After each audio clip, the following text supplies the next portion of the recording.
കുട്ടികളിൽ കോൺഫിഡൻസ് കുറയുന്നത് പോലെ എന്നെക്കൊണ്ട് ചെയ്യാൻ പറ്റില്ല എന്നുള്ള രൂപത്തിലുള്ള കൺഫ്യൂഷൻസ് ഉണ്ടാവാം. അതുപോലെ ആളുകളുമായിട്ട് ഇൻറ്ററാക്ട് ചെയ്യുന്ന സമയങ്ങളിൽ ഞാൻ സംസാരിച്ചാൽ ശരിയാവോ എന്നുള്ള രൂപത്തിലുള്ള സോഷ്യൽ ആങ്സൈറ്റീസ് ഉണ്ടാവാം. ഉറങ്ങുന്ന കാര്യത്തിൽ ഉറക്കം വരുന്നില്ല എന്നുണ്ടാവാം, അല്ലെങ്കിൽ ഉറക്കം കൂടുതൽ എന്നുള്ളതുണ്ടാവാം.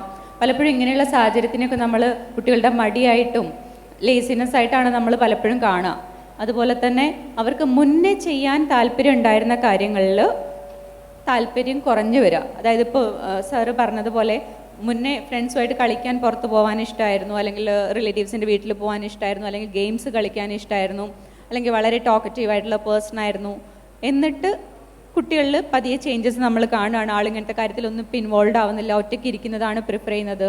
അതല്ലാന്നുണ്ടെങ്കിൽ കുറച്ച് സൈലൻ്റായി പോകുന്നു, അല്ലെങ്കിൽ ചിലപ്പോൾ ക്രൈയിങ് സ്പെൽസ് എന്ന് പറയും, വെറുതെ ഇരുന്ന് കരയുക. ചിലപ്പോൾ ഈ കരയുന്നത് കാണാതിരിക്കാൻ വേണ്ടിയിട്ടായിരിക്കാം ചിലപ്പോൾ അവർ ഒറ്റയ്ക്ക് ഇരിക്കാൻ പ്രിഫർ ചെയ്യുന്നുണ്ടാവാം. ഇങ്ങനെയുള്ള പല ചേഞ്ചസും കുട്ടികളിൽ കാണാറുണ്ട്. ഈ ആങ്സൈറ്റി എന്നൊക്കെ പറയുന്ന കാര്യങ്ങൾ പലപ്പോഴും നിങ്ങൾക്ക് എക്സാംസിൻ്റെ സമയത്തായിരിക്കാം, അല്ലെങ്കിൽ അവർക്കൊരു പ്രസൻറ്റേഷൻ ഉണ്ട് എന്നുള്ള സമയങ്ങളിലായിരിക്കാം. ഇങ്ങനെ നിങ്ങൾ കുട്ടികളെ വാച്ച് ചെയ്യുകയാണെന്നുണ്ടെങ്കിൽ അവർ ഹാപ്പി ആയിട്ടിരിക്കുന്ന സമയത്ത്, അവർ ഓക്കെ ആയിട്ടിരിക്കുന്ന സമയത്ത് അവരെങ്ങനെയാണെന്നുള്ളതും അതല്ലാത്ത സമയത്ത് എങ്ങനെയാണെന്നുള്ളതും മനസ്സിലാക്കിയാൽ തന്നെ ഇതൊരു നമുക്ക് മനസ്സിലാക്കാൻ പറ്റുന്ന കാര്യമുള്ളൂ.